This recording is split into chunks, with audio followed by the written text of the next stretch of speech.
Hi, I'm Chantra Powell, and I'm the Proven Not Perfect podcast host and a best-selling author on Amazon. Do any of these words call out to you?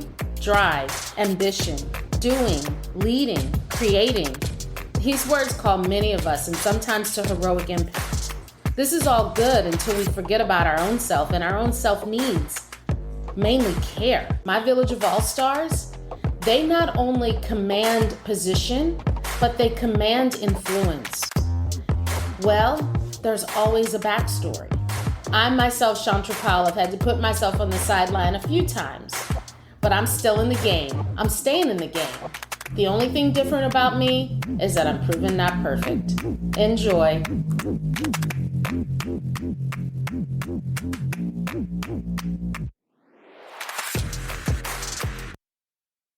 Hey, Proven Not Perfect. This is Chantra Powell. Y'all, I have a really fun podcast that I'm about to share with you. It's fun, but it's a whole lot of business geek wrapped up in the middle of it.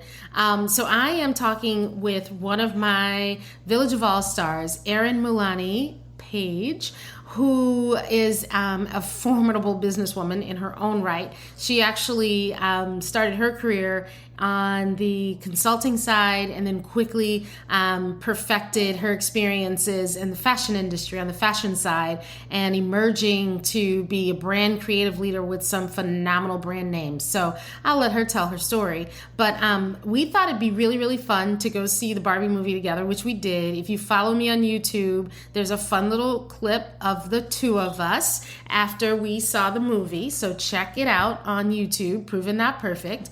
And so now we're going to start launching the conversation. So this is part one, unpacking the Barbie movie, and it's absolutely not your old school Siskel and Ebert style. This is new school for sure, where two corporate executive mommy wife Christians come together to talk about a movie with a whole lot of geek inside, a whole lot of passion for intellect, and a whole lot of fun. So that's what I got. Enjoy. Proven Not Perfect. Hi, Erin. Hi, Chantra. How are you? Oh my God, I'm doing good. This is one of those ones that I was anticipating the conversation. We finally got there. We got there. Yay. Oh my goodness. Yes. Girl, I tell you what, it's so funny. Anyone who listens to the Proven Not Perfect podcast, they have probably heard more than one time that I go to yoga and I pick up a friend. It's so you're saying you pick up not just me. Apparently, this is what I do. I go to yoga and I pick up friends, right? So I don't know. It's lucky. Pretty cool. So that's actually one of the things about community building that I think, just encourages new relationships and friendships. So I want y'all to know that we have a great conversation that it's been in the making here. So my dear friend Erin did not see the Barbie movie. I'm a bit late to the party. Before Thursday, right? Was it Thursday? And we, of course, saw each other in yoga and realized that she hadn't seen the Barbie movie. Yeah. I'd seen it with my niece and my mom. And I was like, you got to see it. And then we got to talk about it. Why do I want to talk about this movie with Erin? Well, I'm going to tell you why, and she's going to tell you more. Erin, I love to brag on my friends. If you listen to this podcast, I call it my Village of All-Stars. So yes, for everybody, she's in it. Erin Mullaney is in my Village of All-Stars, and she brings just such a wonderful background and history and experience in the super chic, posh world of fashion. But on top of that, focused on the creative end of things, brand, creative, and marketing. And so I don't want to do any disjustice to your story, girlfriend. So tell the intro. Tell the people a little bit about Erin. So yes, I'm not a great self-promoter, as you know, but none of us are, but that's why we're making you do it. I need you to do it. So in a nutshell, I was a buyer for 15, 20 years of my beginning of my career. I'm American, but I've lived in England longer than I've lived in America. So I've just moved to Naples about a year ago from London. It's the accent. Yeah, which kind of comes and goes now. I'd taken my background, which is buying, merchandising, and creative brand development, and starting sort of a personal shopping and events-based business here in Naples as well. Love that. So watch this space. The Naples Collective is our Instagram if you want to go and follow us. Yeah. But yeah, prior to that, I really spent a lot of my sort of executive career clear ladder climbing years, I suppose, as a buyer for Selfridges, for Harrods, for Browns. Wow. And director at Browns for about 5 years when Mrs. Burstein was still there before they sold it to Farfetch. So the Wow. glory days of Browns. And then I These started. are iconic Yes. places for those of Yes. us who have spent any time privileged, in Europe for sure, but anywhere in the world. Like these are Very well-known shopping destinations. Yeah, for sure. And obviously, to get paid as a 30 something person to shop for a living was just like beyond my dream, my wildest dream, right? yeah. But as I guess what people don't realize about buying is that there's actually a business strategy side of it as well. So I have a background as a strategy consultant with Accenture. That's how I started my career. So Wow. there's always been a numbers merchandising side to what I do. And I really, really love that. And I'm a bit of a spreadsheet geek as well. So I kind of have that weird combination of creative, fashion aesthetic. I have an instinct as a buyer. I know what the trends are going to be. I know how to predict trends, but I also know how to make them into a commercial reality and plan the numbers side of things. So I suppose that's what makes me unique, I guess. Wow. That's so But cool. yeah. And I don't even think we've scratched the surface of some of the brands and fashion Yeah. houses you have I forgot exposed. about the Tom Ford. I mean, seriously, drip, Tom drip, drip. Ford. Seriously. Hunter, that beautiful, iconic British Wellington boot brand, Hunter. I was the global head of merchandising for both To of those be you, brands. girl. Wonderful experience, some more than others, but I Yeah. learned from both. And Yeah. then after doing stints in-house working for these big corporations, I decided to start a brand consultancy. So that was about 7 or 8 years ago. And my goal with that was to help small to medium-sized independent brands who were struggling to get, they didn't have the budget to bring someone like me on board as a C-suite executive. So I thought to myself, well, why don't I just use my knowledge, my experience, and my network to help these guys to get their brands, going and get them to market essentially. So I love working with the smaller independent brands. I love slow fashion. I'm a big, big champion of sustainability in slow fashion now. I'm doing a lot of research on the side on, ways to make your company a sustainable company from start to finish. So that's my current passion. So Erin, we honestly have to slow walk it a little bit because you say a term, slow fashion. And one of the things that the masses have been sort of rallied around is fast fashion, right? Mm-hmm. And those stores, I would imagine, are like the H&Ms of the world and the Zaras of the world, where it's fashion, it's quick, it's quick, it's quick.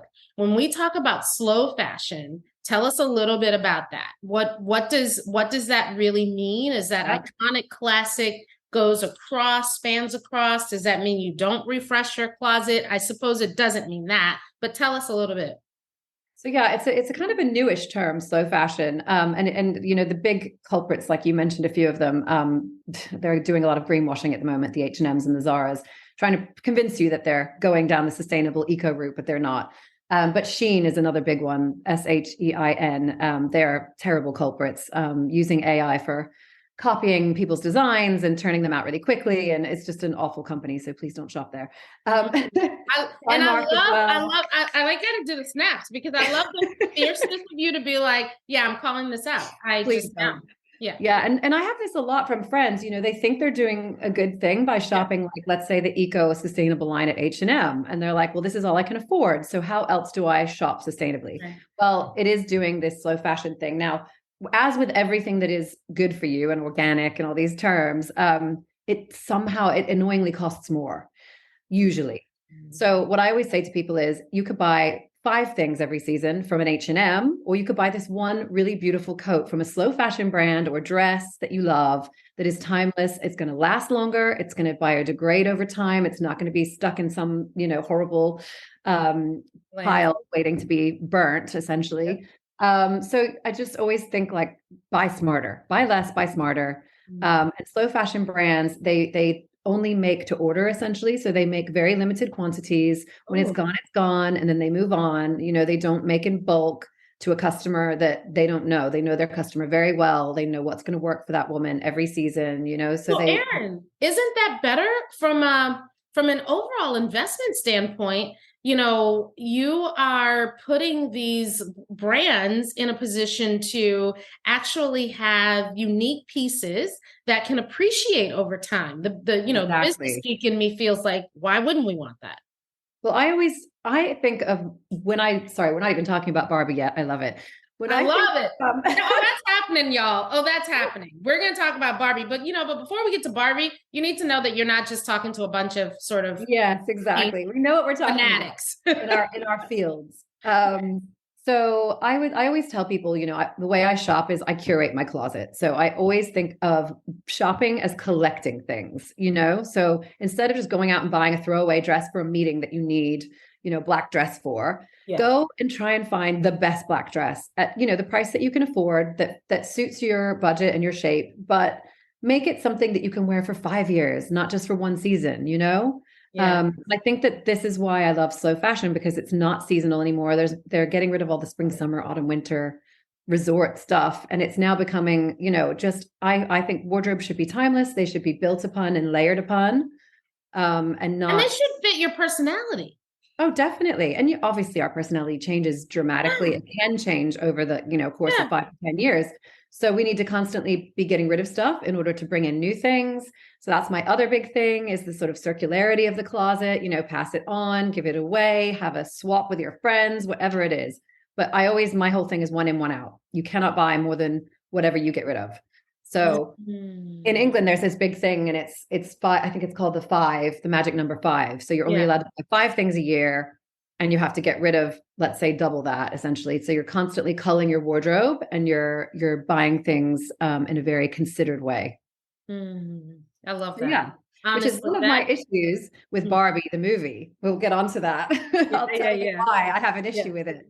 Yes. All right. We're going to get on to that. Before we do, though, I want to ask you this. When you think about the Naples Collective, and because I don't want to brush over this new business vision and idea that you have, what do you think the real opportunity to bring such a concept, such a business to South Florida, in particular Naples? And quite frankly, I know you as a businesswoman, you're driven. So the vision is not that it starts and stops here. The vision is that it starts, period. And you and I've talked a lot about that, right? Let's unleash ourselves on the end. Let's just start and let the whatever take place on whatever idea we're building to. Tell us a little bit about that, because I think it's important. Yeah, definitely. Thank you. So the idea was essentially, it's a little bit like the Avon ladies back in the day. That's kind of how I started with the idea, is like, okay, let's take, I have, like I said, I work with a lot of independent brands. They need a platform. They don't necessarily have the Net-a-Porters or the Saks Fifth Avenues in their pocket yet, because they're not big enough, and they actually don't have the cash flow to work with those big stores most of the time. So I wanted to take this group of really special independent brands and introduce them to my friends, my family, other moms, et cetera, here in Naples. I love connecting people. I love connecting brands with customers, and customers discovering new brands. So that's kind of my passion. So I thought, how can I do this? And then I thought about, how Instagram and social have all these ambassadors now. So how can we create a really strong network of women who are all ambassadors for the Naples Collective? So let's say you want to host an event at your house or at your, local club, or with your sorority sisters or whatever it is. Yeah. And you come to me and you say, look, I've got this group of 10 or 15 women. These are the kind of things we're interested in. Can you go off and curate a couple of cool brands for us that maybe we can't get here in Naples, that are not at Saks, they're not at Marissa's, they're not at wherever the local stores are? And then I go off, and that's my passion, is to go off and find cool things. And then we have, a couple of events during season, and it's flexible. Obviously, I'm a mom of 2 young kids. So that was also part of my plan, was to have something flexible that I could do in my time while they're at school. So far we've done 5 events here, 2 or 3 in people's homes, and then 2 really big ones at Gray Oaks and another club called the Point Siena Club. And they both, all of them went really well. So we're looking to ramp up and do a couple of big events pre-Christmas, and then again in March, February, March, probably. I love Watch it. this space. Yeah. Follow us on Instagram. You got to follow the Naples Collective. I hope to see Yeah. you at one of the events. She's amazing, and her curation, her eye is absolutely brilliant. So I can't say that enough. All right. So girlfriend, so here we are at yoga talking about, did you see Barbie? I know. And I knew I had to go see it because it's one of those cultural moments that you can't let it just pass you by and be like, I can't have the conversation, right? Yeah. Yeah. And it's a conversation. So I am going to tell you this. When I saw the movie, yeah, because you've seen it twice now. So I'm curious I've to hear. seen it twice. The first time, I'll tell you this, I showed up, I have to be honest, with superficial, low expectations about what this movie would be about. I was seeing all the splash of pink and all the stuff. The most risque thing I actually saw might have been Nicki Minaj's video, but that, I was like, that's probably just a song. So I was like, and I'll also be honest, as a Black woman who was lukewarm growing up about understanding the full content of Barbie and Barbie Land, I just wasn't sure if this was going to speak to me, In fact, I shared with you that my mom did an excellent job of bringing forward Chrissy, what I think her name is Chrissy. And that was my Barbie doll, right? Yeah. And then it was funny because she anchored me on Chrissy, and then Chrissy had all these friends, Skipper and Barbie, and blah, blah, blah, which is hilarious because I give her credit for turning that story upside down for her. For your mom, right? yeah. But yes. That is awesome. So with that being said, I wasn't sure. So I go see this with my niece and my mom, coincidentally, and I'm fully prepared to have this story with my niece on the back end, making sure that, I built up whatever may have been destroyed in the process. And surprisingly enough, they kind of tried to go there on a couple topics. Like, seriously, go there, right? Like, the fact that I saw a Black president on Barbie, what? Yeah, Issa Rae, right? She was amazing. Issa Rae, yes, who I'm just a fan of her anyway. Yeah, it's incredible. In fact, I have to double click on that because I actually thought she did a really good job because she did not overplay the role. She played the role, and you almost, if you didn't know Issa Rae, I don't feel like that role told you anything about the Issa Rae that we know outside of that movie, which to me demonstrated her range as a talented actress. So that's just my double click on Issa Rae. But they definitely started to bring out, the female movement, really over-indexed on men. And I saw it the first time and I was like, wow. Okay. That was my first impression. So you tell me yours. I'm also curious to hear about the different generational interpretations with your niece and your mom. What was their take versus your take? Like, did you all agree on stuff, or were you? Yes. So great question. My mom and my niece, we all three left saying, oh, that was good. Better than expected. Better than expected, all of us. I think my mother was looking at it from more of a nostalgic viewpoint of having raised daughters who are now women with kids of their own at this point. And so I think for her, it was a peek into the nostalgia around the time frame, right? And so she thought it was good in that it, gave a peek into nostalgia. I feel like that's where my mom lived with it. My niece, I think she probably was more somewhere between my mom and I, right? I don't think she was it was the greatest movie. Yeah. It was too much at 12 that probably she's 12, went over her head, or a lot of adult references. Just no context, right? Because she didn't grow up and playing with the Barbie generation. She's grown up an iPad girl, and she's a great golfer and now a great volleyball player and all the things, right? And so I don't think, and her mom, didn't push dolls, maybe like generationally Gen X, we dolls were just a part of our backdrop. Cabbage Patch Kid to Baby 100%, Alive, yeah. right? You pick it. And Barbie somewhere in the middle. So I think there definitely was a message depending on what generation you were coming from. Yeah.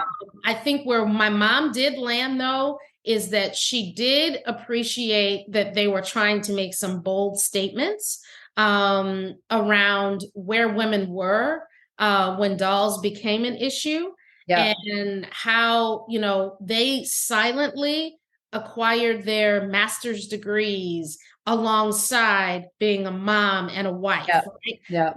Because that was the permission, right? As long as you could do it all, then you could do it all. I think they quintessentially coined that. So yeah, so that was kind of the take from them. That's really interesting, especially about your niece, because when I was looking at some of the stats on, because I'm very, as you know, I'm a numbers person. So I was like looking at Barbie by the numbers. And so I think we probably all know this now, but it's surpassed the 1.2 billion mark worldwide now, which is the biggest grossing movie for Warner Brothers ever, beating out Dark Knight and what Batman Begins, I think. 65% of all ticket holders are female, which is probably lower than I was estimating. 81% of those were younger than 35. I think that's interesting because I would agree with you. I would say in the last 10 years, Barbie has been fairly irrelevant. Like I can't remember. 81%. 81% were younger than 35. Such a big number. But what that tells me is that the marketing and the social media push beforehand, before the market, they did such a genius job, as we all know, with their $150 million marketing budget. That they hit all of the what is that?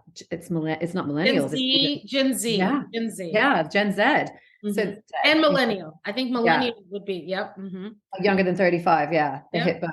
But that's all on social media, right? So all the clever things they did, 100+ Barbie collaborations, brand and product collaborations, 2,000 registered copyright Barbie copyrighted names. So that would be whether you're using Barbie for your paint color, Barbie for a rug or a carpet or whatever it was, anything that was registered with the Barbie name in the last 2 years, 2,000+. It's just crazy. And some of the collaborations, I just have to run through them because they were hilarious. There's so many collaborations. Let's hear it. Electric pink Barbie toothbrushes, Barbie handbags by Bauman, which are 3,000+. Barbie and Ken t-shirts at the Gap. You've got Barbie pool floats at Target. Oh my God. Barbie pink Birkenstocks, which they're featured in the movie. Wow. Yes, I saw them. Yep. Probably the only thing I would buy. Microsoft has done an Xbox that is in a Barbie dream house. That's like an Xbox in the dream house with 5 different Barbie remote controls that you can choose. Wow. Oh my God. Burger King has a Barbie burger with like pink, disgusting. Oh, it's so that gross. sounds so nasty. Barbie Crocs, obviously. Yeah. Barbie skates were the ones they wore in the movie. You can buy them from Impala skates. Crazy. By the way, I owned those when I was a little girl. I'm sure Are they fabulous? I love them. Funnily enough, my daughter asked me to learn how to roller skate yesterday. So skating is still cool. So let's do that. Because I kid you not, I loved, you go back to your happy time as a kid. My favorite birthday was when I was 11, and under the tree were these white roller skates, pink wheels. Yeah, same. Wait, from the same generation. One more thing. There was a Walkman. Oh yeah. Yellow Walkman. I love my Walkman. Could not tell me I was not a superstar. What a great Christmas. It's a great Christmas. I know, right? Okay, so yes, sign me up for the roller skating. And the Barbie dream house. I did get a Barbie dream house. Did you get one? I did get a Barbie dream house. Not at 11. I think I was maybe a little bit younger when I got the Barbie. Yeah, me too. But tell me, so okay, with all of those stats,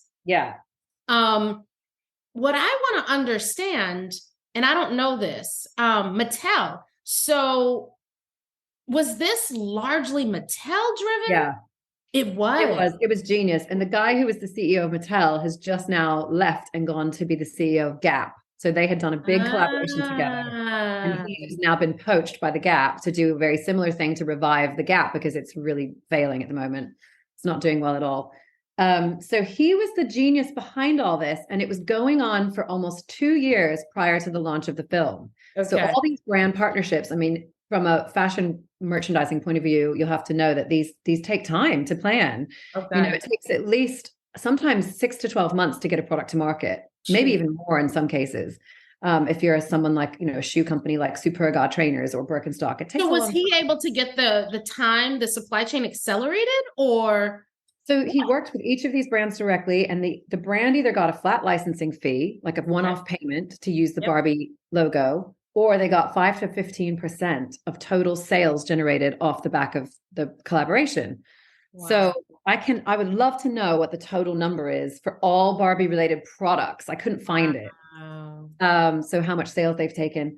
But what upsets me about all this is going back to my former statement is the sustainability issues, Yeah. right? So all of this, and actually weirdly, my husband brought it up when we were having a chat earlier. He was like, we are going to flood the market with all these horrible, disgusting pink plastic products. Yeah. And then what? In like what? In a month or two, everyone's going to be over it and on to the next thing. And Sure. what's going to happen to all these products? They're going to be in landfill, That's you true. know? Yeah. So We're going to flood the market with these products.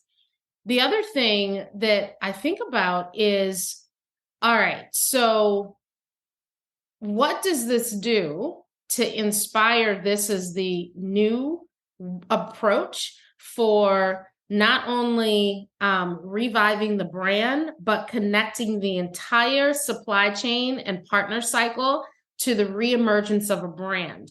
Getting yeah, back to your point, the that part was sustainability clever. is huge. I think it's huge opportunity in merchandising. So it's taking, and one of the other quotes I heard that was really good was something about, oh, everyone's going, now that Barbie is such a success, we need to make more movies about toys, nostalgic toys. And someone went, you're missing the point. We need to Yeah, make you more are. movies written and directed by women. Woo! So That that part, is the point, people. Let's that listen to part, women. that part. But yeah, I think that for me, it was one of the biggest creative marketing campaigns I've seen around a movie. I mean, I think Marvel probably only rivals it. Marvel has a huge empire of Yeah. products, merchandising that goes around it. But I can't remember the last time a movie this big was aimed and targeted at a female audience. Mm. Like apparently Wonder Woman was one of the, I mean, I didn't go see that, even though I did I watch it when saw it. I was It was young. good. It was good. But I Definitely can more feel the acceptable. nostalgia that I feel about Barbie. Yeah, that's right. Really. Different. So yeah, I can't remember another movie that was this big of a deal. Okay, so here's the deal. We have so much more to talk about. I want to pivot into business strategy. Then I want us to get a little bit, I think we kind of started with brand creative strategy a little bit, but I want us to get a little bit more there because I think there were some subtle nuances that were really thoughtfully crafted there too. And then I want us to touch on culture. Okay. Mhm. So we clearly can't pack all of that into part one. We're going to Yes. be releasing a part two. So stay tuned for part two. That one's coming out. I definitely suggest that if you're in any way intrigued or interested in this conversation, hit us up on social. Yeah. You can definitely drop me a DM at _ProvenNotPerfect on Instagram or Chantrapal on Facebook, Proven Not Perfect on Instagram, Proven Not Perfect on Facebook, multiple layers, multiple lanes. Definitely hit me up because if there are some pieces in those next three tranches that we are going to dig into, and we're going to really get our scalpel and dig into it. Yeah. As you can tell, Erin and I are so yoked. Like seriously, Yeah. we just go. We're So on a level, aren't we? this is not the For hours. podcast. This is not the podcast if you're trying to hear all the fluff and stuff, right? Because we meet all the way up there and we drive each other up there more, which is why iron sharpens iron, the words from the Bible. I am spending my time curating the people in my life that sharpen me and that I can also offer a sharp edge because that's how we all give and reach our full potential. Okay, that's Love enough it. there. Put a pin on it. Stay tuned for more. And seriously, if you're interested in how you'd like for the next part of the conversation to double click on some of the things you've been thinking about, let me know. DM me. All right. I'll see you, Erin. Lovely to see you. Bye, girl. Love Bye, you. hon. Bye. Okay, like I told you, that was a really good one. And I hope that we've only just tempted your curiosity about what we're going to say, what we're going to explore as we continue to unpack the business strategy, the brand creative strategy, and also the culture side. All right, y'all, take care. Proven Not Perfect.